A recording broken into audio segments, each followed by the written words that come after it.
Oi, eu sou Felipe Coutinho, sou engenheiro químico e vice-presidente da Associação dos Engenheiros da Petrobras. Estou gravando esse vídeo aqui hoje para reagir à entrevista do presidente da Petrobras, o Jean Paul Prats, que foi concedida ao canal, à TV 247, né, com uma entrevista com o jornalista Leonardo Atush, que foi concedida no dia 14 de outubro de 2023. Então, a minha intenção é assistir aqui com vocês a entrevista e reagir na medida em que ela vá acontecendo. Vamos lá. Olá, boas-vindas a todo o público da TV 247 e também da TVT. É uma alegria receber Jean Paul Prats, presidente da Petrobras, para uma entrevista exclusiva que vai ao ar nos dois canais em breve. É uma entrevista gravada, faço esse alerta para que as pessoas não mandem superchats, mas podem interagir aqui no chat. Jean Paul, muito obrigado pela entrevista e por estar aqui conosco nessa manhã de sexta-feira. Tudo bem com você? Obrigado, Leonardo. Prazer estar com vocês. Eu sou aí um consumidor do 247 há muito tempo. Eu acho que desde que você começou o projeto, né, a gente está acompanhando vocês aí. Eram tempos bem difíceis, né? Bem difíceis. Hoje não é fácil ainda, para toda a mídia independente, não é fácil dia a dia, tudo isso, mas e até o próprio modelo, né, de financiamento, a gente cai sempre nessas armadilhas, né? Se é assinante, se é superchat, se é enfim, leitores, se é patrocinadores, mas eu sei que a vida é dura, mas está bem melhor hoje em dia do que no começo. Não, o Brasil está bem melhor agora. Eu queria começar falando sobre a situação internacional, porque eu acho que é uma grande dúvida, né? E muitas pessoas gostariam de saber de que maneira essa situação, antes de falar propriamente da Petrobras, das questões internas e de um balanço dessa sua gestão, de que maneira esse ambiente conflagrado no Oriente Médio vai afetar a Petrobras, presidente? Olha, Leonardo, a gente está acostumado a ter processos como esse na indústria do petróleo. Quem, como eu, está desde o início da carreira, desde meados dos anos 80, nesse processo, já viveu várias crises. Quem está mais velho até do que eu, lembra, inclusive, das grandes crises que envolviam, inclusive, o conflito israelense já nos anos 70. E as próprias crises do petróleo, 73, 79, provocadas de uma forma por esses movimentos. Então, a gente está acostumado, como indústria do petróleo, a conviver com isso. Nesse caso agora, existem algumas coisas que precisam ficar, né, tem que ser lembradas.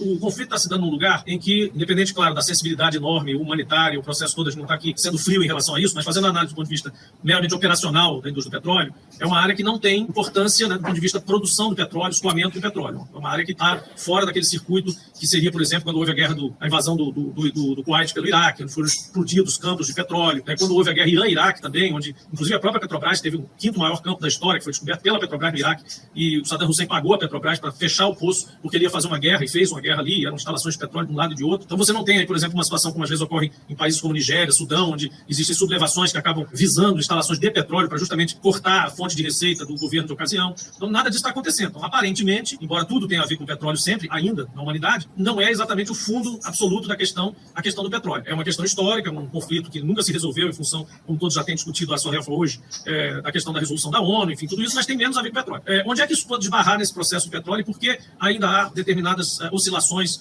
alguma de caráter especulativo, outras de caráter mais estrutural? Pela possibilidade de você ter um alastramento desse conflito através de alianças para outros países que aí sim poderiam ser, de alguma forma, atingidos ou ter sua atenção desviada para ficar lado a lado um país ou outro, né? De um lado ou outro de uma suposta guerra mesmo aí entre nações. Por enquanto você está entre uma reação a um ato de natureza terrorista, de alguma forma um ato de violência contra o Estado de Israel, versus uma potencial e desproporcional reação do Estado de Israel contra populações que estão ali na faixa de Gaza. Se isso se alastra para se tornar um conflito internacional, com países se alinhando a um lado e outro, né, aí isso pode começar a ser considerado uma ameaça à oferta de petróleo do mundo e, portanto, um elemento para insurgir aí uma subida estrutural de preço, uma inflação em patamar mais duradouro. Por enquanto, a gente está observando, tem spikes, né, de preço, normalmente, leva 48 horas quando existe uma ruptura qualquer dessa, 48 horas de spike é normal, daqui a pouco começa a voltar para aquele crescimento orgânico que já estava ocorrendo, né, diga-se de passagem, não tinha nada a ver com Israel nem nada disso, tinha a ver com a tentativa bem sucedida dessa vez da OPEP de organizar a oferta, né, então Rússia e basicamente Rússia, América e a Arábia Saudita conseguiram combinar ações diferentes, né, uma cortando cotas e fazendo valer cotas da OPEP, outra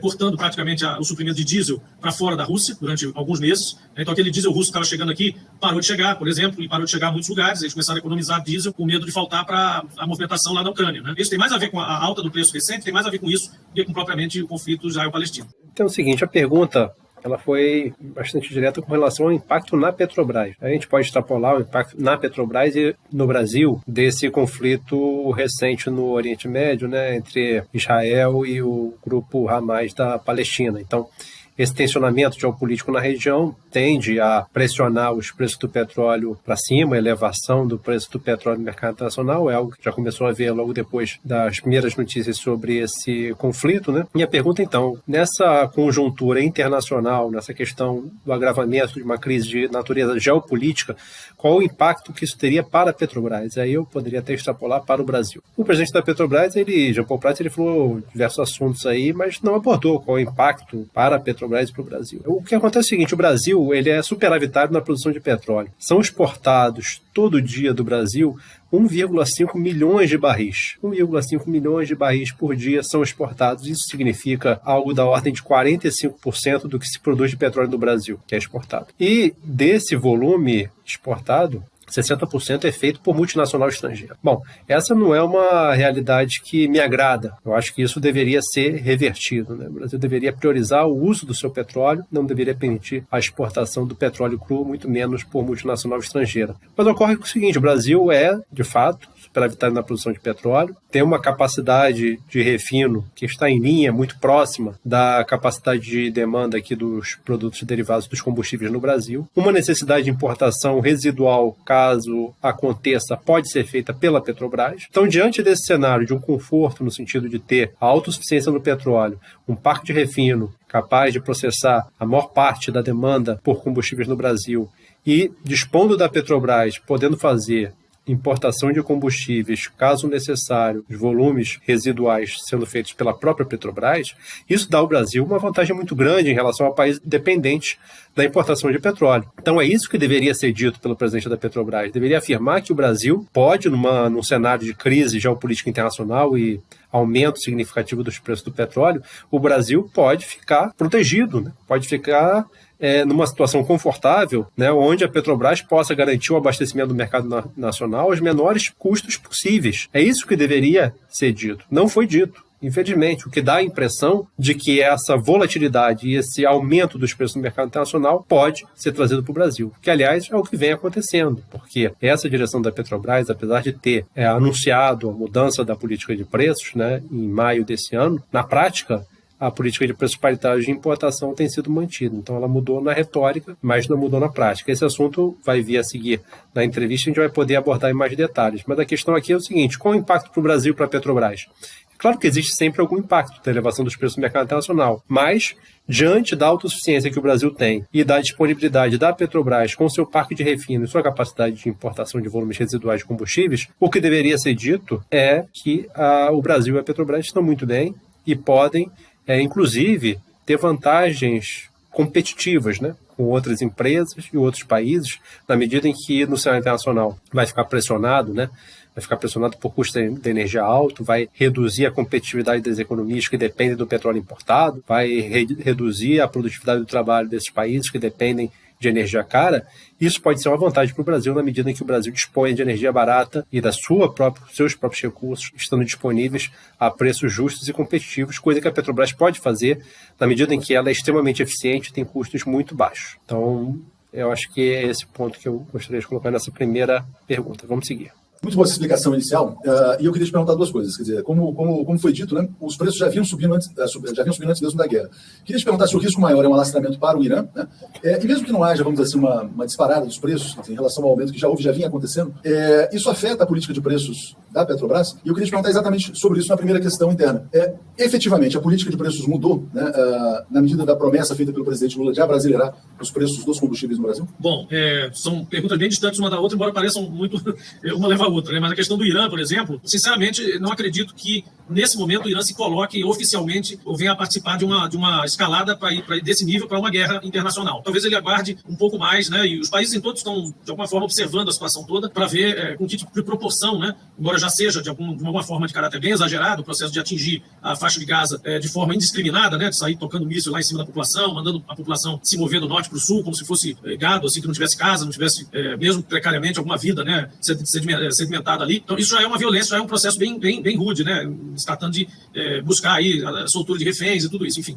Então, assim, já é uma coisa muito... Mas talvez isso não implique ainda, não chame a Lídia, digamos assim, as nações ali que estariam mais próximas de um lado ou de outro, né? Os Estados Unidos também movimentou porta-aviões, enfim, tem toda uma movimentação de dar sinais, mas dali a tomar realmente um primeiro passo, fazer alguma coisa, ainda mais que Israel é uma nação que sabidamente tem armamento, tem como se cuidar ali, né? Quem está realmente desarvorado e desabrigado é quem está na faixa de Gaza, que é uma situação de um Estado desorganizado, não legitimado, enfim, uma situação bem precária. Então, assim, e o Irã, mesmo que entrasse, vamos supor que entrassem algumas nações aí nesse processo, se elas não forem atacadas diretamente, também acaba acabaram afetando a oferta de petróleo. Então voltamos àquela análise mais fria, né, menos humanitária e mais fria do mercado do petróleo. Eu sempre faço essa ressalva, para não parecer que está só preocupado com o petróleo. Não é isso não, porque a gente está me perguntando sobre isso, né, claro. Então temos que separar um pouco a análise, porque do ponto de vista do mercado, do preço do petróleo, que aliás é uma das variáveis mais selvagens que existe na economia global, né, é uma variável que é muito difícil de controlar, já foi mais fácil quando o OPEP tinha mais poder, mas com os novos produtores, incluindo o Brasil, né, produtores livres, digamos assim, o que se tornou, do ponto de vista de oferta, uma variável muito pouco controlável, mesmo pelo cartel. Então hoje eu diria que é muito mais controlada, ou estimativas são muito mais acertadas quando vão pelo lado da demanda, né, do que da própria oferta. Exceção feita, como eu disse agora há pouco, talvez seja sucesso de uma certa aliança entre a Arábia Saudita e Rússia para dar uma enxugada no mercado, tanto de óleo quanto de diesel. Você perguntou também se a política atual, né, que a gente prefere chamar de estratégia comercial, né, que é a formação de preço, né, da Petrobras, para não parecer que é uma política pública, que não é, embora eu não seja absolutamente contra o Estado participar da elaboração da política pública em relação a petróleo, combustível, energia, ao contrário, vocês sabem que a minha militância toda no Senado, inclusive, foi nesse sentido, mas é que a Petrobras não faz isso sozinha, o ponto de vista é esse, entendeu? Isso não, o que a Petrobras está fazendo é parte de uma política de Estado, porque ela é estatal, mas ela não é a política de preço do Brasil, ela é a estratégia comercial da Petrobras, porque ela pode fazer o que está fazendo, outros não podem, então outros têm outros tipos de estratégias comerciais, quem é refinaria privada, quem é importador de pequena escala, quem é importador de grande escala, enfim, cada um tem a sua. Eu falo pela nossa, que é da Petrobras, e ela decorre, sim, de uma diretriz de governo que foi aprovada pelas urnas, que havia uma preocupação com a altíssima volatilidade e variação dos preços no Brasil, tendo em conta que o país é um país autossuficiente em petróleo e com uma capacidade de refino que supera os 80% de qualquer produto que seja necessário aqui. Infelizmente não chega a 100%, não temos autonomia completa em refino, mas temos uma grande capacidade de refino que nos permite ter aí mais de 80% confortavelmente de qualquer produto, desde o querosene de aviação até o GLP, o gás de cozinha, passando por gasolina, diesel, óleo combustível, etc. Então nós temos aí uma grande estabilidade, digamos assim, que é o que permite, e aí eu vou explicar a historinha aqui, contar a historinha dessa política de preço e da expressão abrasileirar os preços. Quando nós estávamos organizando o plano de governo do presidente Lula, agora para esse governo, ano passado, meados do ano passado, começava a despontar aquela crise grande que acabou estourando no final do ano e onde o Bolsonaro acabou escolhendo por uma saída extremamente simplista e, a meu ver, extremamente equivocada, que foi reduzir os impostos e forçar que os governadores também fizessem isso ao nível dos estados através de normatizações superiores. Então o que aconteceu? Zerar impostos de qualquer produto, é a forma mais simplista, mais fácil de reduzir os preços. E artificial também, porque ela é completamente regressiva para a sociedade. Tudo tem algum imposto. Tudo tem algum... Eu sei que ninguém gosta de imposto, mas tudo tem algum imposto, porque, do contrário, o Estado não consegue existir e cumprir suas funções. Concorda? Então, não tem educação pública, não tem saúde pública, não tem segurança pública, no mínimo. Para não dizer o resto que o cara cobra lá, inclusive o empresário do agro, o outro, que cobra que a estrada esteja em condições para ele escoar a sua produção. E isso quem faz também é o Estado. Né? De uma forma ou outra também é o Estado. Mesmo as estradas concedidas, tem um órgão regulador para tomar conta. Então, o Estado está em tudo. É impossível negar isso. Inclusive nos países mais capitalistas. O Estado está lá. Existe um estudo do Estado. Então, negar isso é uma estupidez. E negar isso, através da prática de zerar impostos em cima de combustíveis fósseis, além de ser contraproducente do ponto de vista do Estado, é inclusive antiambiental, né? Antiecológico. Você está estimulando, na verdade subsidiando, mesmo que por um tempo, combustível fóssil. É possível fazer isso esporadicamente, circunstancialmente, em função de uma crise internacional não controlável? Sim, e é isso que foi feito em alguns países, não a redução dos impostos totalmente, mas a utilização de parte da receita petrolífera excepcional, exorbitante, para ser devolvida à população na forma de um subsídio. Aí sim, que é o chamado windfall profit tax, windfall profit subsidy, né? O lucro que vem do vento, mas não é da energia eólica, é o lucro que vem do acaso, de uma coisa que você não controla. Exemplo claro, royalties. Royalties são calculados sobre o preço do petróleo. Né? Em qualquer país do mundo eles têm referência no Brent ou no WTI, algum tipo de petróleo adaptado ao petróleo local. Então qualquer petróleo do mundo é orçado, é precificado, inclusive para pagamento de royalties, a partir de uma referência qualquer de um petróleo global. Este royalty leva que, se o preço do petróleo lá fora sobe muito, sai de, sei lá, $60 para 120, aquele Estado soberano, nacional, ele é sócio do produtor de petróleo que está no seu território, porque ele recebe royalty em cima do bruto, da receita bruta do concessionário. Então aquele royalty também vai lá para os píncaros. O que o windfall profit diz?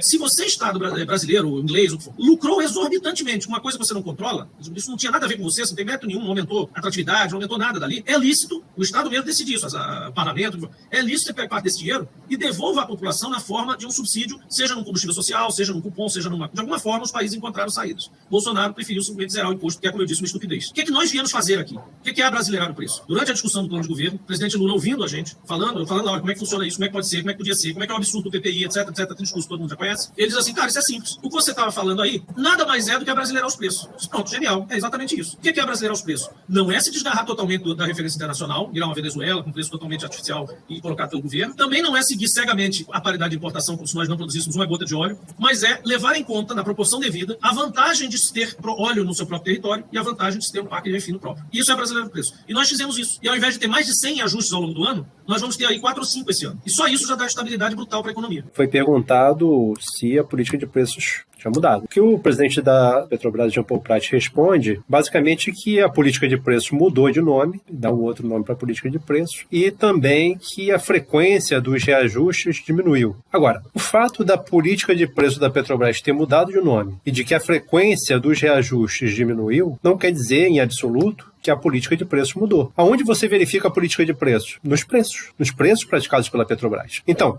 se o preço do diesel praticado pela Petrobras, se os reajustes que ela fez, apesar de menos frequentes, o que é bom, mas se os reajustes que ela fez foram justamente para ajustar o preço do diesel na refinaria ao preço paritário de importação, isso significa que o preço paritário de importação continua, apesar do nome ser outro e apesar de a frequência dos reajustes ser menor. Então a Petrobras fez, se não me engano, 3 reajustes nessa nova gestão, nessa gestão do Jean Paul Prat. Eu escrevi 3 artigos, onde cada reajuste desse que foi feito para o diesel, eu demonstrei nos artigos que os reajustes foram no sentido de ajustar o preço da Petrobras ao preço paritário de importação. O artigo mais recente é o fim do preço paritário de importação, o PPI, é uma falácia nomotética. O que é a falácia nomotética? É aquele argumento enganoso que quando uma pessoa diz, que determinada coisa mudou de nome, a coisa também mudou. Acontece que não é assim. Não basta você mudar o nome da coisa para que a coisa mude. Se eu mudar o nome aqui dessa xícara e passar a chamar a xícara de taça, ela não se transforma numa taça. Ela continua sendo uma xícara. Então, o que está demonstrado nesse artigo é que o preço que vem sendo praticado pela Petrobras continua sendo o equivalente, ali em torno, até superior, à estimativa do preço paritário de importação. Os números estão lá. E também uma outra forma de você ver é a relação, por exemplo, do preço do diesel no Brasil com o preço do petróleo no mercado internacional. Se essa relação ela tem girado em torno de valores equivalentes, próximos àqueles que eram praticados pela Petrobras desde outubro de 2016, que foi quando a direção da Petrobras, com Pedro Parente, no governo Temer, decidiu adotar o preço paritário de importação, que era uma política inédita, passou a ser adotada a partir dali. Se você acompanha desde lá até hoje a relação do preço do diesel com o preço do petróleo no mercado internacional, você percebe que não teve mudança significativa. Se a política de preço paritário de importação tivesse realmente acabado, o preço do diesel no mercado brasileiro teria que estar mais baixo na comparação com o preço do petróleo no mercado internacional. Se você compara no período em que era declaradamente vigente o PPI e agora dito que o PPI acabou. Então, na verdade, contra os dados, contra os fatos, não há como você contestar. Tanto na comparação com o preço do petróleo no mercado internacional, quanto na comparação com a estimativa do preço paritário de importação, o preço do diesel, por exemplo, que é o principal combustível para a economia brasileira, é o diesel, por isso que eu dou mais atenção a ele, especialmente para o diesel, que é o combustível mais importante, essa política de preços, ela só mudou no nome e na frequência do reajuste. No conteúdo da política, nos seus resultados, que é o preço praticado pela Petrobras nas suas refinarias, ela está essencialmente intocada. Esse é o ponto que eu gostaria de pontuar aqui. Vamos seguir. Porque o Brasil entrou num ciclo bastante positivo na economia, que tem sido destacado por analistas daqui e de fora. Inflação controlada, caminhando para o centro da meta, um crescimento que no começo do ano era estimado em 0,6 e hoje já está acima de 3. E, obviamente, quer dizer, existe mérito do ministro da Fazenda, Fernando Haddad, existe mérito do próprio Banco Central nisso, mas existe um mérito pouco contado que é o da Petrobras. Que eu queria te perguntar o seguinte, na sua opinião, qual que é a contribuição dada pela Petrobras à inflação baixa, que permitiu queda dos juros e está permitindo a volta do crescimento? Olha, parte da inflação que você menciona, boa parte da inflação, é frete, por exemplo, das coisas. Qualquer caixinha de fósforo que é entregue lá em Tabatinga, lá no Amazonas, no boteco lá ou na mercearia de lá, viajou para lá a diesel. Viajou de algum jeito. Ou um barquinho, ou uma voadora daquela, ou uma chalana, que lá na chalana chegou de caminhão, o caminhão chegou lá também a carreta. Enfim, tudo viaja no Brasil a diesel ainda. Algum dia haverá outras fontes também para o transporte de carga, mas locomotiva é a diesel, carreta é a diesel, barcaça é a diesel, tudo isso é a diesel. Não é que você congele o preço. O presidente Lula jamais prometeu na campanha, né? E isso às vezes é acusado pela oposição hoje. Ah, tá aí, ó, subiu o preço da gasolina, subiu o preço do diesel uma vez. Ora, mas ninguém disse no ano passado que ia congelar o preço para sempre. Isso não faz o menor sentido. O que foi dito é que haveria maior estabilidade do preço e que ele acompanharia as oscilações internacionais de forma mais gradual e muito mais progressiva ou regressiva. Quando caísse para um patamar mais baixo, faria também um decréscimo. Quando subisse, olharia-se a situação para saber se era circunstancial ou se dá para compensar mais à frente. E caso seja um novo patamar, como aconteceu em agosto, nós faríamos o ajuste para cima. Não houve até agora um motivo para subir mais, mas pode eventualmente haver, se a gente considerar outro patamar desse. Então, a grande contribuição qual é? Essa estabilidade, essa previsibilidade, ela estava incorporada na inflação também anterior, porque o cara, num ambiente onde você pratica quase que em tempo real o ajuste do preço lá de fora, quando você tem refinarias e produção própria, você sai do Rio Grande do Sul para o Rio Grande do Norte, pela BR-101 ou pela 116, e ao longo do caminho tem duas variações do preço de diesel, para cima ou para baixo, mas normalmente para cima, porque estava um período que era assim. Então não tem quem absolutamente preveja isso. O que o cara faz na empresa de frete? Ele já bota lá o preço máximo, a inflação máxima, já coloca uma margem de erro no preço do combustível, aproveita, dá um ganhozinho de margem também, os fretes começam a disparar. Isso é apenas uma variável. Aí você vai ver lá térmicas que funcionam, geradores que funcionam a combustível, em geral, não só os emergenciais, mas muita gente usa gerador em geral, tudo que circula também, e as próprias transeuntes, as pessoas que, enfim, motoristas em geral, que usam veículos a gasolina, nafta petroquímica, tudo vai acabar afetando um posto, aquela cesta maior, né, porque é a cesta básica, mas a cesta brasileira de produtos. Então, eu acho que essa contribuição é inegável, né? A gente tem feito isso porque pode fazer. Aí alguém do outro lado pode estar dizendo assim, mas olha aqui, eu sou aqui na Bolsa de Valores e para mim, eu queria que a Petrobras não fizesse isso não, que ela tivesse no preço o máximo que ela puder praticar. Só que isso é uma ilusão também, porque o PPI, que estava antes, era um preço mais alto, mas ele era um preço que garantia a vida e a navegação livre do nosso concorrente mais ineficiente, que era o importador de pequenas quantidades, importador especulativo, esporádico, circunstancial, que tinha o preço dele garantido. É o pior preço para o consumidor e o melhor preço para o fornecedor mais ineficiente. E a Petrobras, né, oportunisticamente, porque também era orientada para isso, acabava levando esse preço como hegemônica que é no mercado, um pouco que levando a condicionar esse preço o mais caro de todos. Mas isso era bom para o lucro. Tá, mas quando a gente anunciou o fim disso, a ação subiu. Como é que você explica?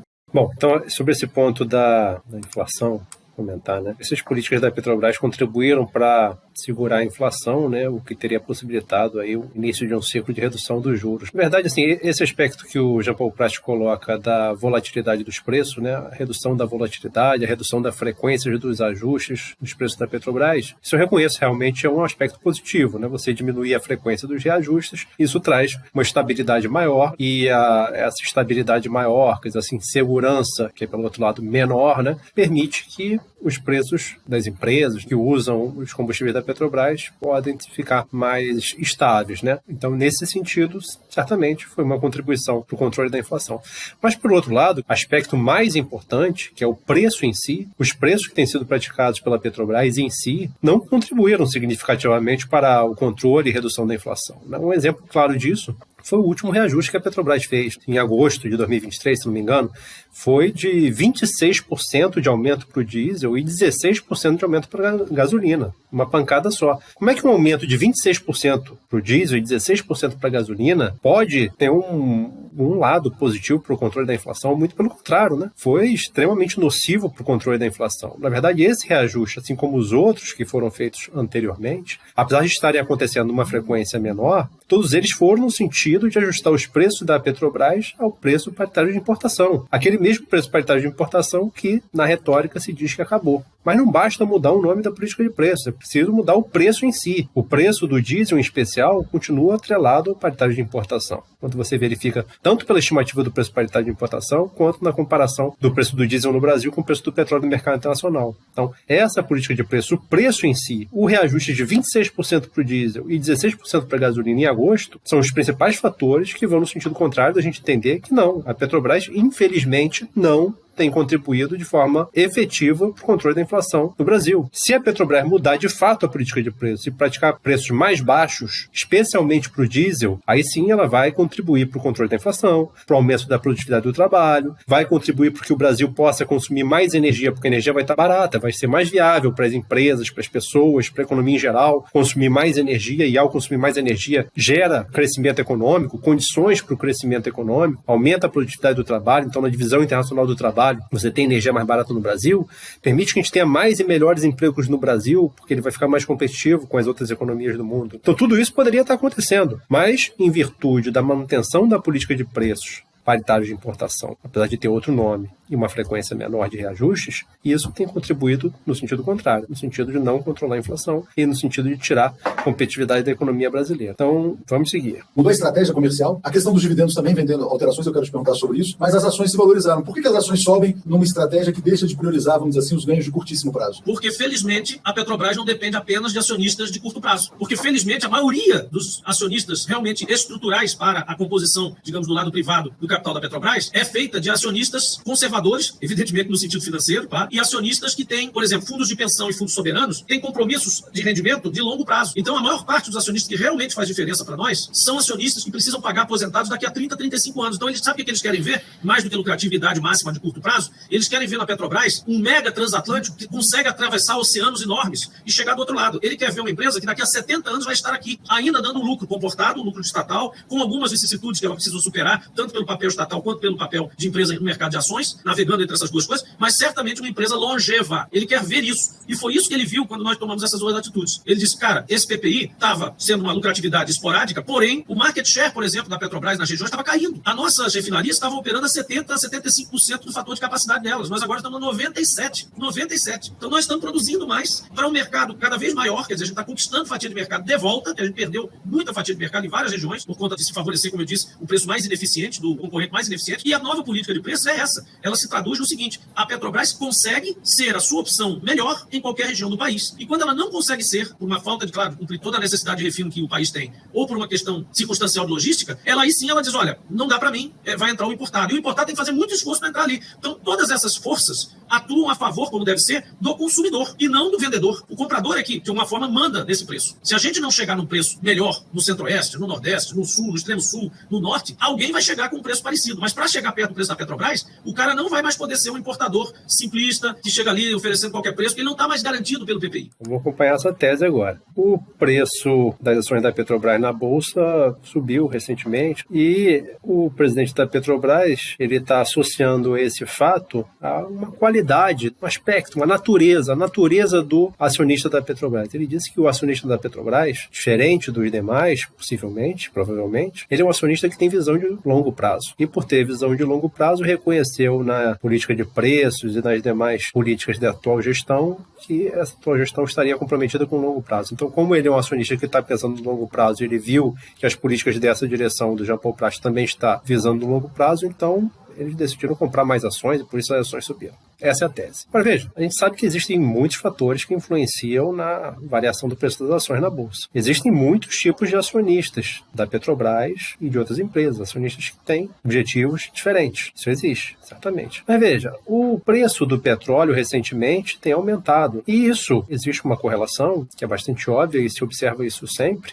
que quando o preço do petróleo sobe, o preço das ações das petrolíferas também sobe. Acho que essa seria uma relação causal mais óbvia do que da natureza psicológica aí dos acionistas da Petrobras. Isso aconteceu. Outro ponto é o seguinte, o mercado de ações é um mercado altamente especulativo e controlado pelo sistema financeiro. A Petrobras tem ações na Bolsa Brasileira, na Bolsa de Nova York, tanto aqui quanto lá, acionistas estrangeiros têm uma parcela significativa das ações da Petrobras e não são acionistas pessoas físicas, são fundos de investimento. Fundos gigantescos de investimento, que normalmente pautam as suas decisões por resultados de curtíssimo prazo. Porque essa é a natureza do sistema financeiro. A natureza do sistema financeiro é uma preocupação com o resultado trimestral, resultado semestral, e assim, segundo essa lógica, eles alocam uma aplicação com caráter especulativo bastante grande, mas que movimentam grandes somas, muito mais do que aquele pequeno acionista, que é a capacidade que ele tem de movimentar recursos. Então, apostar, que a maioria dos acionistas da Petrobras tem uma visão diferente do mercado em geral, considerando a atual composição acionária da Petrobras, a exposição que ela tem a grandes fundos de investimento, especialmente estrangeiros, é uma visão estranha, não me parece realista. O que me parece realista é que esse mercado, que é o financeiro, que é o especulativo, que é o que tem visão de curto prazo,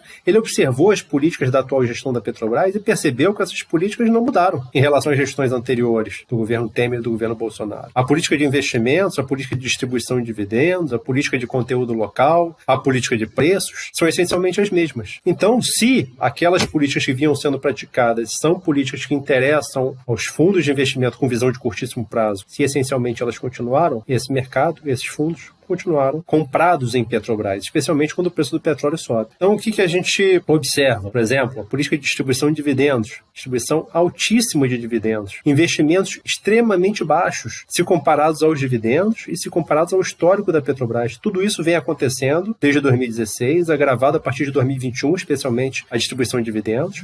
Tudo isso foi mantido pela atual gestão.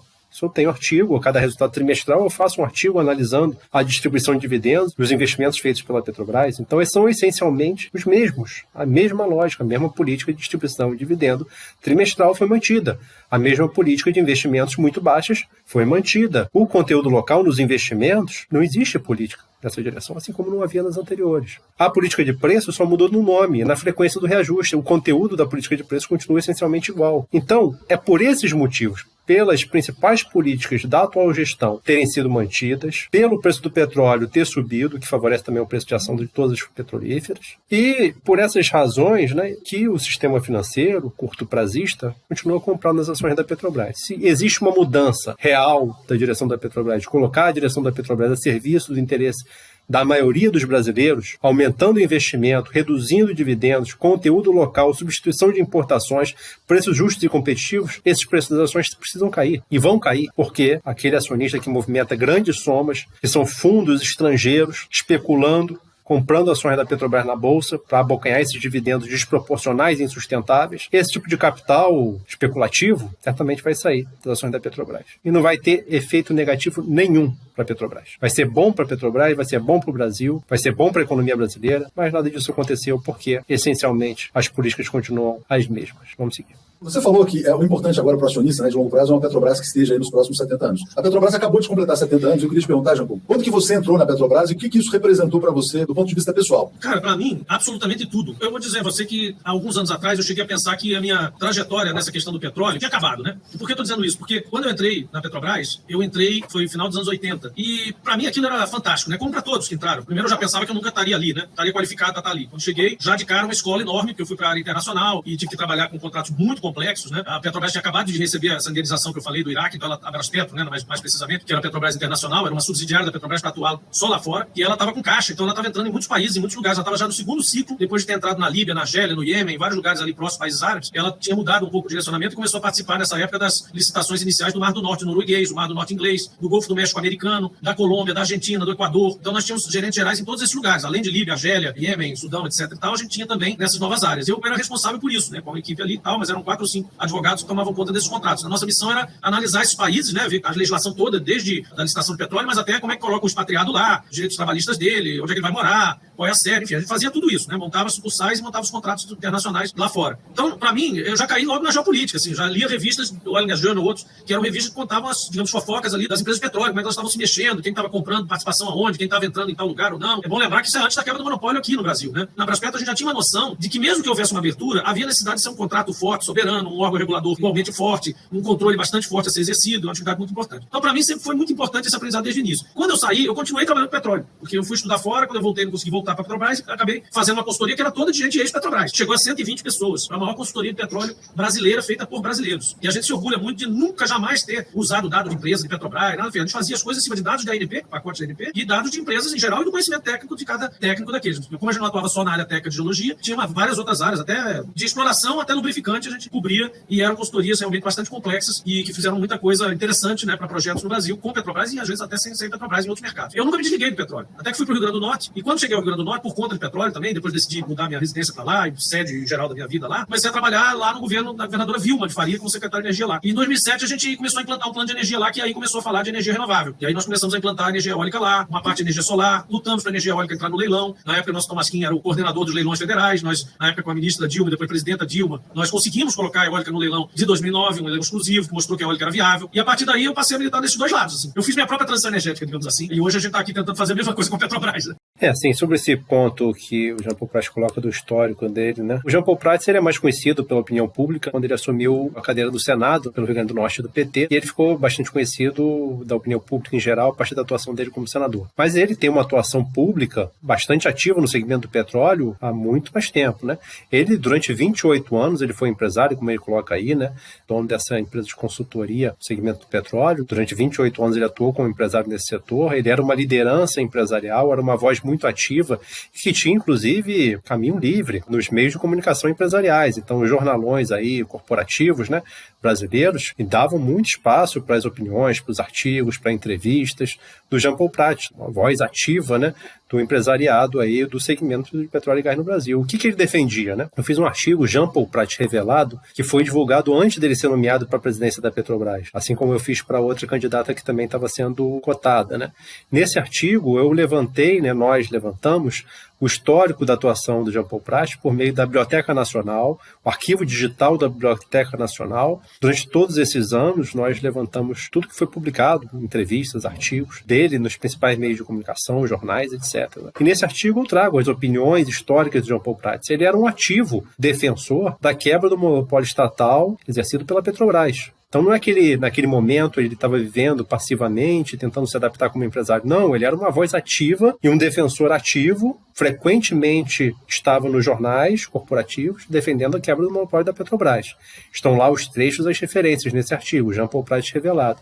Além disso, também foi um entusiasta do regime das concessões, que foi aquele regime que foi adotado pelo Fernando Henrique, para acelerar os leilões e a entrega do petróleo brasileiro para multinacionais estrangeiras, um regime que é altamente lesivo, porque o Estado Nacional fica com uma fração muito pequena da renda petrolífera. Depois, já no governo Lula, depois da descoberta do pré-sal e a decisão de se instaurar o regime de partilha para o pré-sal, onde o Estado brasileiro tem potencialmente um maior acesso à propriedade do petróleo e à renda petrolífera, ele foi um crítico quanto mais, quer dizer, dizendo que não, que o melhor era manter o regime de concessão também para as áreas do pré-sal. Além disso, defendeu e trabalhou para as multinacionais estrangeiras que vinham para o Brasil, analisar negócios no Brasil, comprar direitos exploratórios, produzir cada vez mais petróleo no Brasil, especialmente para exportação, também atuar em outros segmentos da indústria do petróleo, como ele mesmo coloca, né, no segmento de combustíveis e outros mais, né?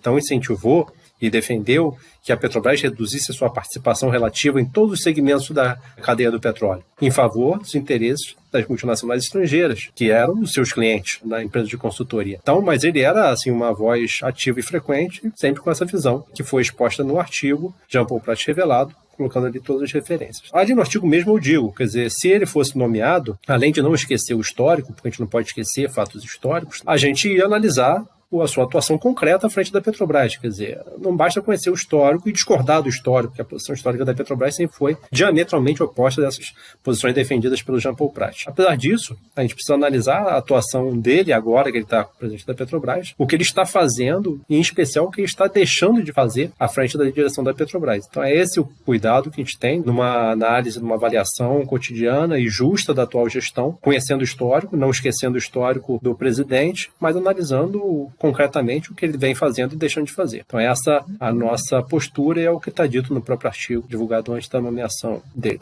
Então vamos seguir. Eu te conheci na época dessa consultoria em eventos aí sobre a área do petróleo também, mas quero te perguntar agora, Jean Paul, sobre essa questão também da sustentabilidade da Petrobras. Leonardo, e isso é bom até para aproveitar para esclarecer para alguns companheiros aí, que tem muita teoria maluca sobre o Jean era lobista, eu nunca fui lobista, absolutamente nada. Nós simplesmente acreditávamos, nós éramos um time de Petrobras internacional, petroleiros brasileiros que brigavam por garantir soberania, mas só que a gente trabalhou com um cenário realista. A gente disse em 97 era impossível impedir que a Constituição fosse alterada, em 95, aliás, que foi alterada, e em 97 era impossível que não viesse uma lei do petróleo. Nós atuamos para garantir contratos soberanos que realmente possibilitaram a Petrobras, por exemplo, entre outras coisas, possibilitaram a Petrobras continuar forte. Nós militamos contra o esfacelamento. Na época foi concebida a divisão da Petrobras em pedaços, refinarias vendidas em lotes, como depois acabou acontecendo, tentando fazer aqui o governo Bolsonaro. Mas na época foi concebido isso. E nós nos colocamos contra, sempre oferecendo alternativas. Dizendo, vamos fazer assim. Quer abrir para refino? Abra. Faça aí o regime de autorizações. Quem quiser que venha investir em refino. Quantos vieram? Ninguém. Disse que trabalhava com um cenário realista em relação à quebra do monopólio estatal exercido pela Petrobras. Bom, não vejo assim, porque ele não teve uma atitude passiva. Ele não era uma pessoa que estava se adaptando a uma situação com a qual ele não concordava. Ele era um ativo porta-voz. Ele era um empresário, era uma liderança empresarial. Ele era um ativo porta-voz dos interesses antinacionais, a favor da quebra do monopólio exercido pela Petrobras, a favor dos contratos de concessão, a favor de toda uma retórica que era defendida pelas multinacionais estrangeiras. mudanças. Ele era um agente dessa mudança. Ele não estava ali se adaptando para sobreviver como uma pessoa que não tivesse relevância. Não, ele tinha bastante relevância, ele tinha uma presença frequente nos grandes meios de comunicação, nos meios empresariais de comunicação, e sempre sendo muito vocal, dizendo que o melhor para o Brasil era a quebra do monopólio estatal do petróleo, era o regime das concessões, era a realização de leilões numa velocidade maior possível para que as multinacionais pudessem vir, fazer investimentos no Brasil, etc. Essa é a posição. Quer dizer, não é uma posição meramente adaptativa, era uma posição ativa. Vamos falar sobre o pré-sal. O pré-sal foi uma descoberta histórica, hoje representa grande parte, a maior parte do petróleo produzido e exportado pelo Brasil. O Brasil virou uma potência petroleira, mas em alguns poços eles já são declinantes. Por isso que surge a importância da discussão da margem equatorial. Eu queria te pedir para dar um panorama do pré-sal no Brasil e também já aproveitar e falar sobre o tema da margem equatorial, por que vocês consideram tão importante essa exploração. Veja bem, o pré-sal é algo que, de fato, salvou o Brasil e a Petrobras de voltar a ser um país importador. Aliás, mais do que isso, o pré-sal permitiu o alcance da autossuficiência em 2006. O presidente Lula anunciou a conquista da autossuficiência, que era um objetivo, é bom lembrar, de todos os governos, desde que o petróleo se transformou em alguma coisa importante para o Brasil, mesmo antes da formação da Petrobras. O que todos os governos, desde o Getúlio, passando por todos os outros, Dutra, Getúlio de novo, Juscelino, Jango, depois com o golpe militar, os próprios militares também, tidos como nacionalistas, toides e tal, até fizeram também, nunca jamais moveram para trás. Houve muito retrocesso nessa época, mas um retrocesso que não houve foi dizer para a Petrobras não perseguir a autossuficiência. Depois, a reabertura democrática, todos os governos também em sucessão, todos mirando a autossuficiência petróleo. Quer dizer, talvez tenha sido o grande objetivo comum de todos os governos brasileiros, de todos os matizes políticos, durante décadas, acima de toda e qualquer coisa, que nunca ninguém disse não, disse contra, nem os mais liberais, etc., neoliberais, etc., foi o seguinte, que o Brasil precisa conquistar a autossuficiência, e a Petrobras é importante nisso, então tome aí e vá fazendo sua missão. Sempre foi assim. Pois bem, nós chegamos a 2006, graças ao pré-sal, a esse objetivo. Mais rapidamente, talvez nunca tivéssemos chegado se essas reservas não tivessem sido insistentemente, por obra e graça de muitos abnegados, mas especialmente do geólogo-chefe e de exploracionista e diretor de AIP, resgatado 10 anos depois de aposentado, Guilherme Estrela, que insistiu com um poço caríssimo à época, mas ele disse, agora o orçamento é meu, eu vou tirar essa teima. Tem um andar de baixo na bacia de Campos e Santos, e eu vou mostrar para o mundo que é isso aí. Sob os auspícios também do presidente Gabrielli, que é, para mim, o melhor presidente da Petrobras que já houve aí na história, eles juntos foram ao presidente Lula e disseram, olha, furamos e deu certo, tá aqui. A notícia é que nós temos realmente uma província petrolífera gigantesca embaixo da bacia de Campos, que já era uma coisa extremamente importante, já fazia do Brasil um país crescentemente próximo da autossuficiência do Estado exportador. Agora, se nós produzirmos como estamos produzindo, sem agregar novas reservas, nós chegaremos a 2045 com um status bem complicado de produção de petróleo. O nosso pico provavelmente vai estar entre 2030 e 2032, e depois você teria declinante essa curva. Se nós não tivéssemos como usar os blocos exploratórios que nós adquirimos em leilão, portanto, áreas exploratórias que não têm poço ou que já têm poço, mas não estão produzindo, nós teríamos muita dificuldade de chegar em 40 anos, que é quando a gente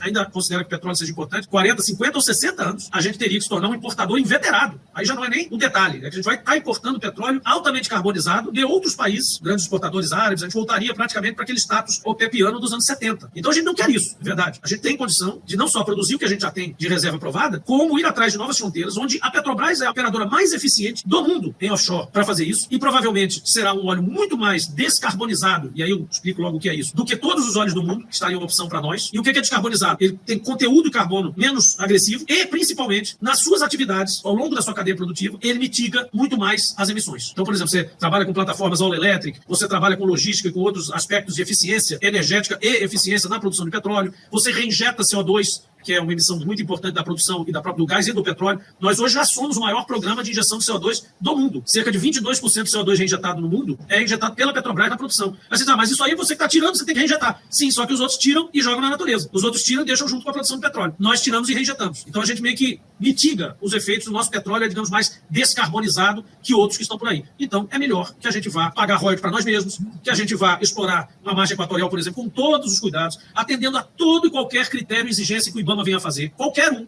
Inclusive se for interditado. Por exemplo, perto de Abrolhos, está interditado. É uma área que o IBAMA marcou lá no mapa, isso aqui é uma área de exclusão. A ANP não pode licitar, porque é bom lembrar que a Petrobras não vai para lá sem a autorização do Estado brasileiro através da ANP. A Foz do Amazonas tem lá um bloco, foi uma licitação da ANP. A gente tem um compromisso com o Estado brasileiro de furar poços ali, como parte de um programa de trabalho obrigatório com a Agência Nacional do Petróleo. É claro que o furo em si está sujeito ao licenciamento ambiental, mas aquilo é uma obrigação. Teoricamente, se a gente não cumprir, a gente é multado, é punido. Olha a situação, né? Agora, isso é normal? É. Porque o licenciamento pode ocorrer de forma negativa, para dizer, olha, aqui não pode furar, ou vocês não apresentaram suficientes instrumentos e tal, instrumento de mitigação, etc. Não nos convenceram, volta lá e faz o dever de casa de novo. E a gente vai fazer o dever de casa quantas vezes quiser, quantas vezes for obrigado a fazer. Fora do Amazonas, no entanto, já está tudo cumprido, inclusive tudo que foi colocado no último parecer, que foi aquela negativa, que nós recorremos, fizemos um pedido de reconsideração, que é dentro do processo ambiental normal, isso aí, não tem nada de errado nisso, fizemos um pedido de reconsideração e passamos a cumprir todos os requisitos que foram alinhados ali da nova gestão do IBAMA, que a gente respeita tremendamente. E vamos continuar respeitando e vamos continuar guardando outras exigências se houver e vamos cumpri-las também. Comentário nesse ponto. Antes de falar da margem equatorial, vamos comentar um pouco sobre o que ele falou aqui do pré-sal. O que acontece? Ele está projetando ali que o pré-sal vai passar pelo pico da produção em 2032, alguma coisa assim. Isso comprova o que eu tenho dito já há bastante tempo. O pré-sal, desde que foi descoberto, muito foi dito sobre a sua grandeza, né? São reservas potenciais muito grandes, etc. Maior descoberta no século XXI, coisa do tipo. Certamente, sobre esse aspecto, são reservas significativas, são reservas grandes. Se você compara com as reservas que têm sido descobertas ultimamente, são reservas muito grandes. Mas não é só por isso que você vai definir, vai aceitar, vai reconhecer que é uma reserva muito grande, vai qualificá-la como uma reserva grande. Ela é grande em relação ao que tem sido descoberto. Agora, se você compara as reservas do pré-sal, potenciais do pré-sal, com necessidade de consumo não atendida do Brasil, se você projeta que o Brasil vai consumir energia per capita na proporção que países desenvolvidos consomem, Europa, Estados Unidos, Canadá, Austrália, Coreia do Sul, Japão, principais países desenvolvidos do mundo, para chegarem ao desenvolvimento, para manterem seu padrão de desenvolvimento humano, seu índice de desenvolvimento humano, padrão de qualidade de vida, crescimento econômico, para que tudo isso fosse possível e seja mantido, é necessário consumir muita energia per capita. Então, se o Brasil se coloca num padrão de consumo proporcional ao desenvolvimento que ele merece, o Brasil precisaria consumir 10 milhões de barris de petróleo por dia. Está em artigo que eu já escrevi, mostrando como eu cheguei a esse número. Hoje consome alguma coisa em torno de 2 milhões de barris. Estou falando só de barris de petróleo, não de petróleo equivalente. Então o Brasil teria que aumentar em 4, 5 vezes seu consumo de petróleo para atingir padrões de desenvolvimento europeus ocidentais, por exemplo. Então,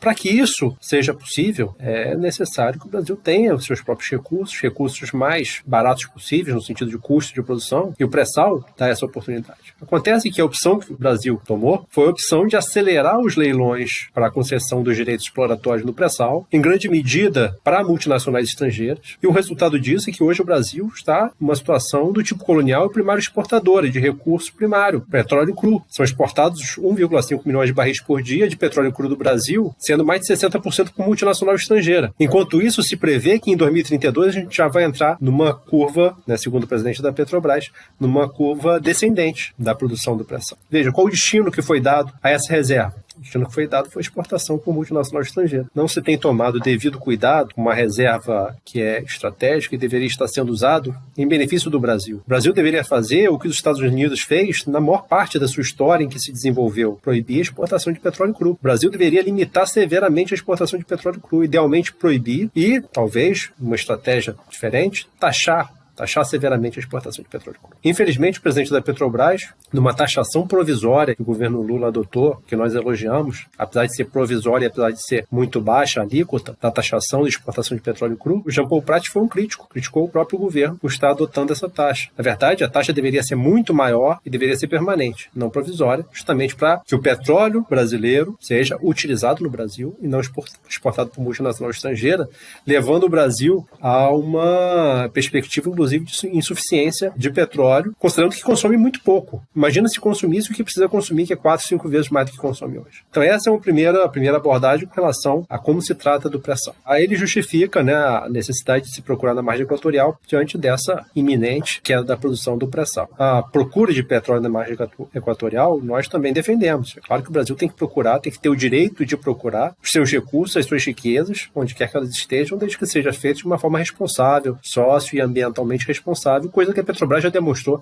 que é capaz de fazer. A Petrobras já produz petróleo e gás natural no meio da Amazônia há décadas, sem nenhum acidente digno de nota. E também em águas profundas, sendo reconhecido internacionalmente, e sendo muito capaz de fazer isso sem nenhum risco ao meio ambiente. Isso a Petrobras já demonstrou, e o Brasil, através da Petrobras, deve ter o direito de procurar petróleo na margem equatorial. O que é de se lamentar é essa urgência. Se o Brasil tivesse tomado mais cuidado com suas reservas do pré-sal, e se o Brasil caso o Brasil tome hoje medidas para tirar o Brasil do ciclo colonial primário exportador de petróleo cru, por exemplo, proibindo a exportação de petróleo cru, por exemplo, interrompendo os leilões, né, para concessão, direitos exploratórios para multinacionais estrangeiras, taxando severamente a exportação de petróleo cru, no sentido de incentivar o uso do petróleo e a agregação de valor aí no Brasil. Tudo isso pode ser feito para a gente sair dessa situação que a gente se encontra, que foi fruto e resultado de políticas públicas e que essa situação continua sendo mantida também como resultado de políticas públicas no trato com a questão do petróleo e da energia. Então, é esse ponto que eu queria colocar. Vamos seguir.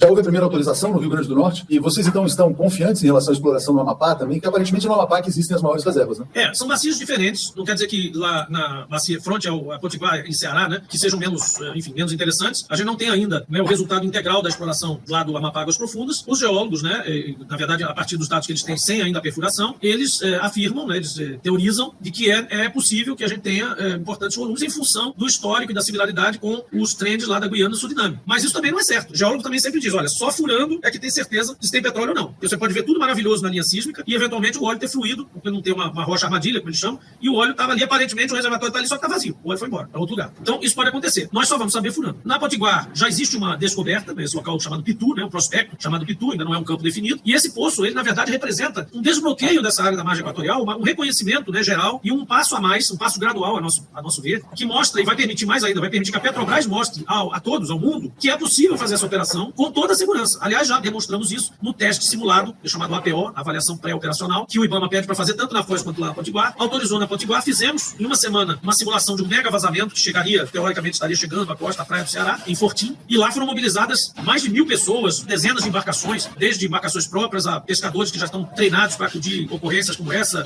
completamente diferente daquela loucura que foi aquele vazamento em todas as praias do Nordeste. Nesse caso, uma simulação da Petrobras com um óleo teoricamente vindo de um campo específico lá e que estaria aproximando da praia. Então fizemos todo esse simuladão, aeronaves, drones, helicóptero, avião, barco, tudo, um negócio espetacular. As imagens, depois eu até posso te passar aí se tiver interesse, pessoal. Imagens muito legais de lá. E teve uma coisa muito emocionante aqui, aliás, a propósito. O Leonardo vai gostar de saber disso. Quando o pessoal estava lá com os coletes laranja, simulando, né, a operação, a população começou a aplaudir e umas pessoas começaram a chorar e vieram falar com os técnicos nossos, dizer assim, não, o que houve aí? Não, a gente está emocionado porque a gente está vendo a Petrobras de volta aqui. Então a gente está aplaudindo vocês porque a gente está vendo esses coletes laranja e a gente está feliz que a Petrobras está aqui de volta. Então foi muito emocionante essa parte. Tiramos 10 e na semana seguinte o IBAMA deu licença para o segundo poço do Pitu, que vai permitir que a gente leve a sonda para lá. Ela está aqui na Bacia de Campos agora, fazendo serviço de curta duração, justamente para guardar algum dos passos do IBAMA na margem equatorial. Ele escolheu dar essa primeira licença, teoricamente, talvez porque seja menos polêmica, e aí nós vamos voltar por ali, e dali vamos para a margem equatorial lá do norte, lá para lá, Amapá Águas Profundas. Porque certamente, quando estamos furando esse poço, nós vamos ter autorização para fazer a APO também no Amapá, e depois, logo em seguida, a licença. Eu queria te perguntar sobre refino, né? Você já falou sobre a importância do parque de refino para processar o petróleo produzido no Brasil e, na verdade, no mundo ideal, até atender todo o consumo nacional. Queria te perguntar sobre a importância da retomada da refinaria Abreu e Lima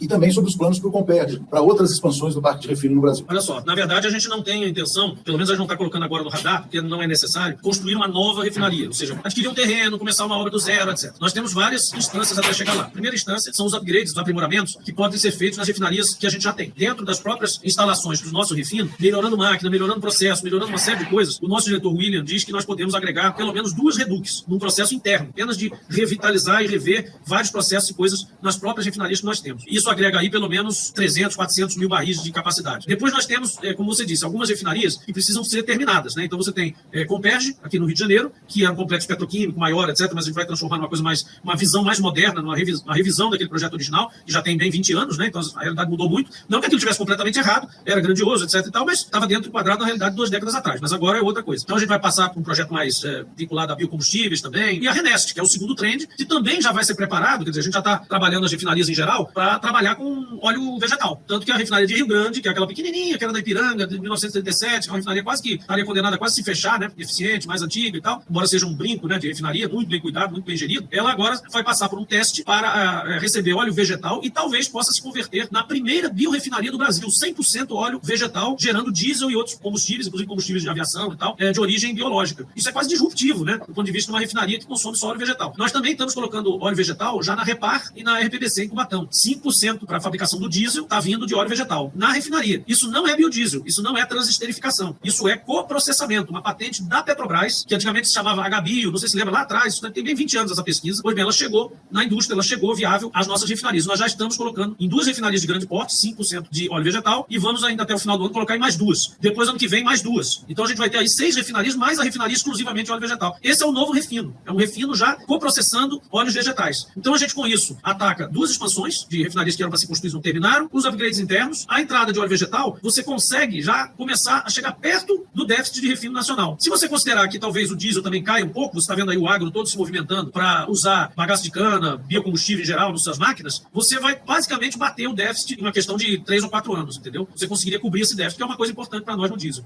Com relação à perspectiva de aumentar o parque de refino da Petrobras, o presidente da Petrobras acaba de afirmar que não pretende construir novas refinarias. O que ele diz é que revamp, aumentando a capacidade das refinarias existentes e colocando óleo vegetal coprocessando nas refinarias, ele vai ser capaz de aumentar a produção de combustíveis no Brasil em linha com o que o Brasil precisa. Bom, com relação à conclusão do segundo trem da RNEST, não há problema, isso é necessário, está extremamente avançado, 80% a 85% construído, precisa ser concluído, vai aumentar bastante a produção de diesel, é importante, sem dúvida. Agora, a perspectiva de não construir novas refinarias e imaginar que o aumento da produção da Petrobras vai se dar apenas por aumento de capacidade das unidades existentes e, pior, pelo uso de óleo de soja vegetal nas refinarias da Petrobras, não tem base na realidade concreta. Vou explicar por quê. Primeiro ponto, quando você coprocessa óleo vegetal em refinaria, isso não significa que você vai aumentar a capacidade. Pelo contrário, quando as refinarias estão operando em plena capacidade, que é a situação desejável que a Petrobras tem, até porque a demanda por combustível está ligeiramente superior à capacidade da Petrobras, então a Petrobras precisa operar em plena carga. Até o presidente da Petrobras trouxe alguns números recentes que esse fator de utilização aumentou. Quando você está operando as unidades de refino em plena carga, a unidade de hidrotratamento em plena carga, produzindo diesel com baixo teor de enxofre,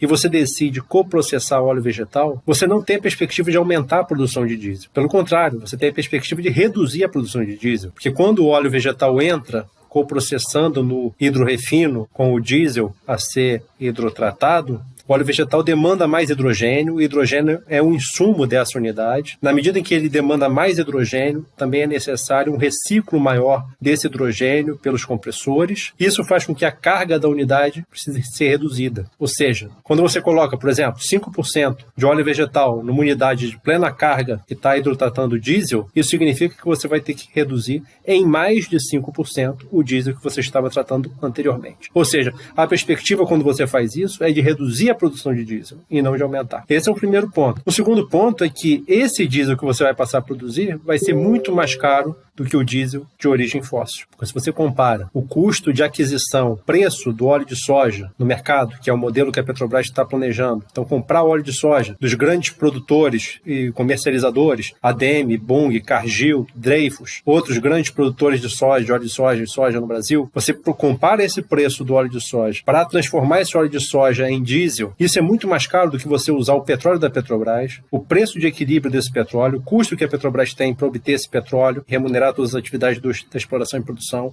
agregar o baixíssimo custo de refino que a Petrobras tem. Isso produz um diesel muito mais barato do que um diesel com essa componente de óleo vegetal que precisa ser adquirida das multinacionais, de grandes empresas estrangeiras, a um preço muito mais alto do que os custos que a Petrobras tem ao produzir o seu diesel de origem fóssil. Então, na verdade, o que a gente está falando é de uma perspectiva de redução da produção de diesel na medida que entre o óleo vegetal e obriga a unidade a reduzir a capacidade de processamento do diesel fóssil. E além da diminuição e não aumento da produção de diesel com o processamento de óleo vegetal, você também tem a perspectiva de aumento significativo dos custos de produção. E quem vai pagar por custos maiores de produção de diesel? Quem vocês acham que vai pagar? Quem vai pagar é o consumidor. Então, ao escolher processar mais óleo vegetal, processar óleo vegetal nas suas refinarias, ao invés de construir novas refinarias para que o Brasil seja dotado de uma capacidade de refino mais próxima da sua capacidade de produção de petróleo e mais próxima também da sua necessidade de consumir muito mais energia e muito mais petróleo. Como eu já disse aqui, o Brasil precisaria consumir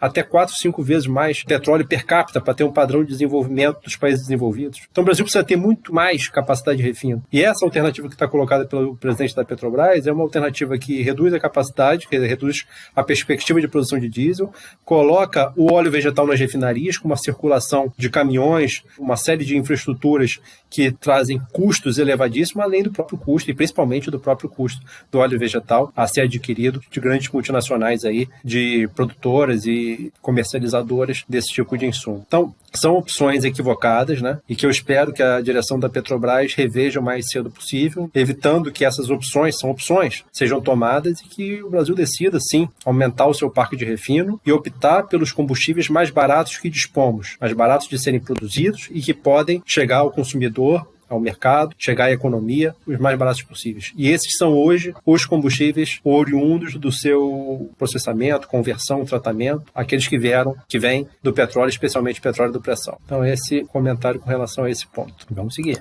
Agora, é bom lembrar que lá na frente, daqui 4 anos, 5 anos, tudo vai estar reconfigurado. O próprio mercado de diesel internacional também vai estar reconfigurado. E principalmente o de gasolina, com a eletrificação da frota crescente, em breve a gente vaticina que gasolina vai sobrar. Vai ter sobra de gasolina, vai ter que reconfigurar a refinaria. Você pode abrir espaço nas refinarias existentes. Exatamente.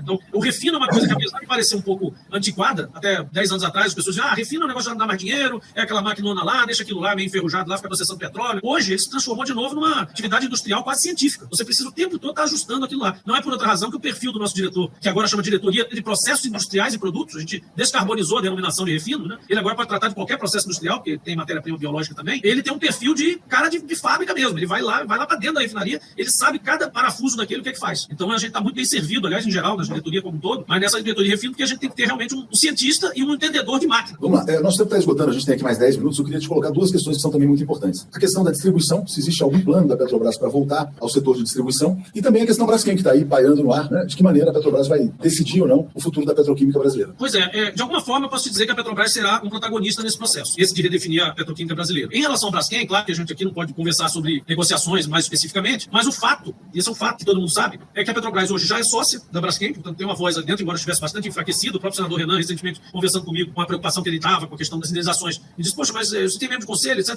Eu expliquei a ele, a situação nossa era muito fragilizada, né? Porque a gestão anterior da Petrobras nomeou pessoas, inclusive, de caráter completamente autônomo e independente para estar no conselho da Braskem representando a Petrobras. Não havia um desinteresse nessa questão de ter uma voz forte ali dentro. Mas passado isso, claro, e a gente está consertando isso aos pouquinhos, o grande assunto de relevância nessa área é justamente a venda de percentual do sócio majoritário, que é a Novo Honor, não é a Petrobras. Então a Petrobras nunca dominou a cena nessa questão, estava assim, com minoritária ainda nos perfis que eu falei. Agora, quem está vendendo, quem comanda o processo, quem decide para quem vai vender, etc e tal, é a principal acionista, que é a Novo Honor, de Odebrecht. Agora, temos voz nesse negócio? Sim, porque nós temos o direito de preferência. Então nós podemos exercer o direito de preferência caso não achemos que o sócio e a proposta que venha seja interessante para o futuro da Braskem, ou o perfil do sócio, enfim. A gente tem a última palavra. E pelo fato de ter a última palavra, é que a gente fala pouco. Agora, você tem o privilégio de ser o acionista que tem o poder de vetar ou não, ou de fazer uma proposta que cubra a melhor proposta, mas mesmo assim a gente tem participado muito ativamente, tem conversado com todos os lados, tem conhecido os potenciais compradores que se apresentaram, tem conversado com eles de alguma forma, sem se meter na questão da negociação deles com a Novo Honor, mas claro, averiguando o perfil, quem são, etc e tal, e estamos aguardando o momento de nós entrarmos em campo. É o momento certo, é quando houver uma proposta firme, onde se pergunte para nós, vocês querem cobrir a proposta, ou querem ficar com esse sócio, ou querem fazer um ajuste, ou querem fazer uma proposta? Nesse momento ainda não chegou. Esperamos que isso chegue até o final do ano, e a gente ainda consiga virar o ano já com isso definido. Para nós seria interessante começar o ano já com isso resolvido e com uma nova configuração da Braskem.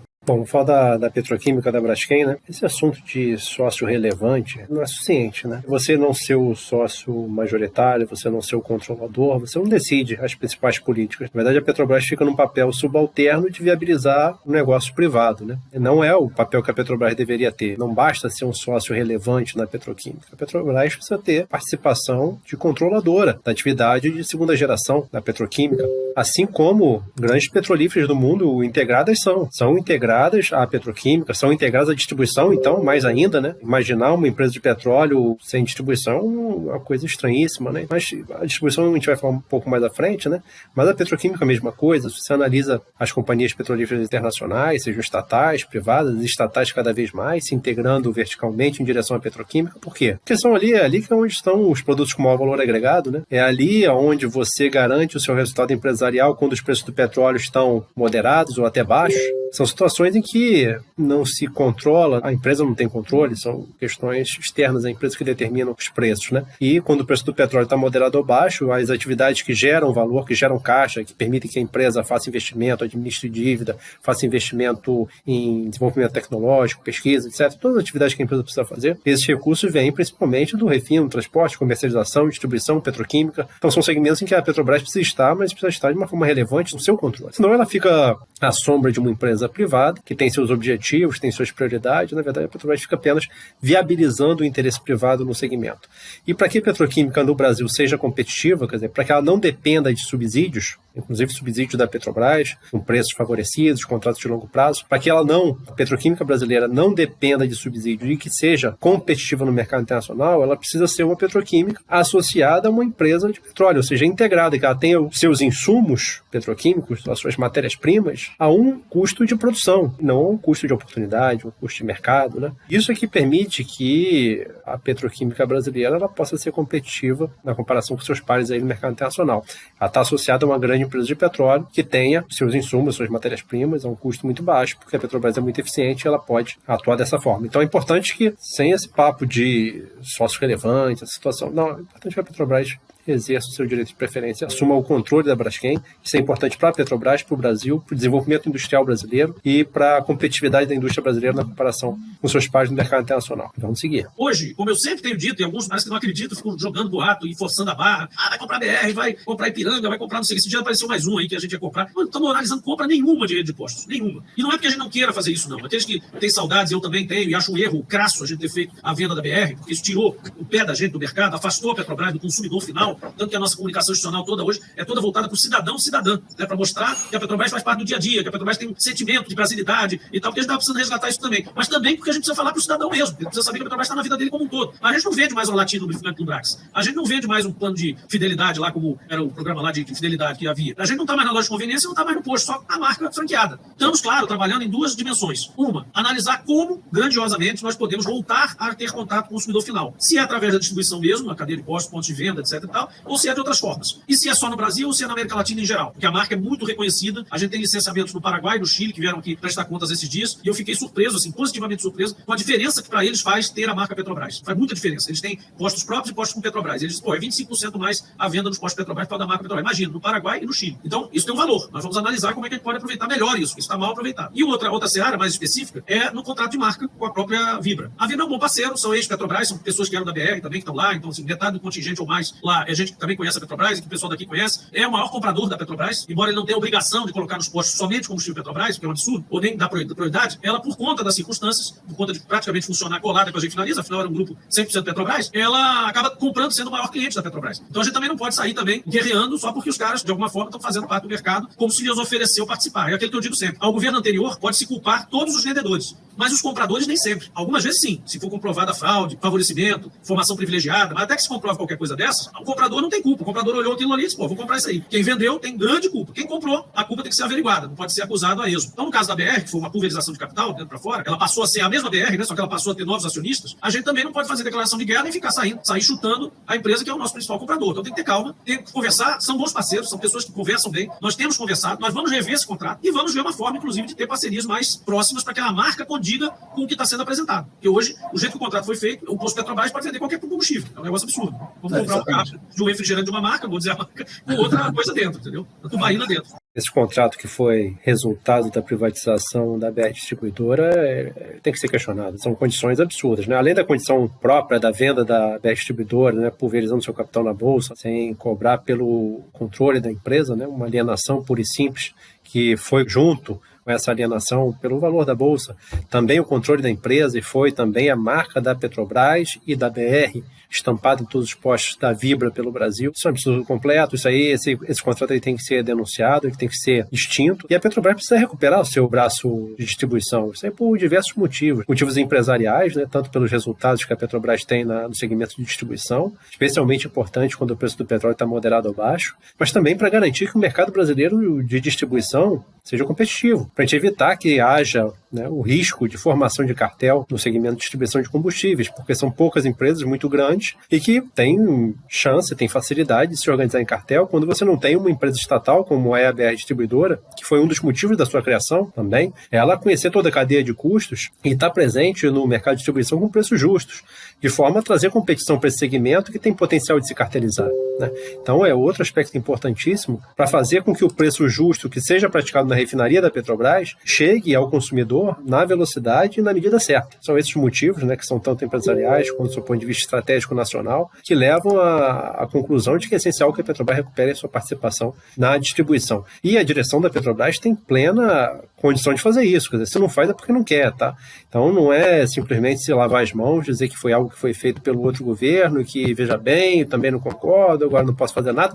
Não, esse tipo de argumento não. Se não recuperar a presença da Petrobras na distribuição, também é corresponsável pela saída da Petrobras do setor. Quanto mais demorar a ser feito, as condições são mais difíceis, é preciso denunciar essa relação, essa privatização, esse contrato o mais cedo possível, para que a Petrobras tenha as melhores condições de recuperar o seu papel na distribuição, em especial com a marca, com a bandeira da BR Distribuidora e da Petrobras. Então é fundamental que isso aconteça o quanto antes e que haja compromisso dessa direção da Petrobras. Esse negócio de ficar dizendo que tudo é culpa do governo passado, herança maldita e coisa do tipo, isso não funciona. Tem todas as condições de reverter esse e tantos outros mal feitos. Né? Agora está seguindo para o final. Vamos ver. Mas, Jean Paul, olha, muito obrigado pelo seu tempo, pela entrevista, foi muito esclarecedor, a gente passou por vários temas e vamos ter oportunidade de voltar a conversar aí nas próximas oportunidades. Obrigado a todo mundo que nos acompanhou também. Valeu. Com certeza, agradecer a todos que estão nos ouvindo, a todas as nossa audiência em geral aí. Espero que a gente tenha esclarecido bastante coisa e o que a gente não esclareceu, a gente vem esclarecer também, que a gente não tem problema. Essa administração é transparente mesmo. A gente aqui, tudo a gente quer explicar. E é por isso que tanto o mercado quanto as pessoas que militam no nosso campo, que é o campo progressista, que é o meu campo, que é o Partido dos Trabalhadores e é todos os que se alinham junto com ele, com algumas discordâncias aqui e acolá, mas que estão junto com o governo Lula, é por isso que todos entendem o que está acontecendo aqui, porque nós temos sido transparentes e não temos corrido nas explicações. A gente está sempre à disposição. É isso aí. Obrigado e até a próxima. Grande abraço. Bom, isso terminou aqui a entrevista. Eu espero que com essa reação também tenha contribuído aí com o debate público no campo das ideias e que as críticas tenham sido construtivas e tenha contribuído, né, ao entendimento das principais temas aí relacionados à Petrobras, a questão da energia, a questão da soberania brasileira. É isso. Eu espero que tenha ajudado a compreensão desses principais temas aí relativos à Petrobras. Um abraço aí a todos.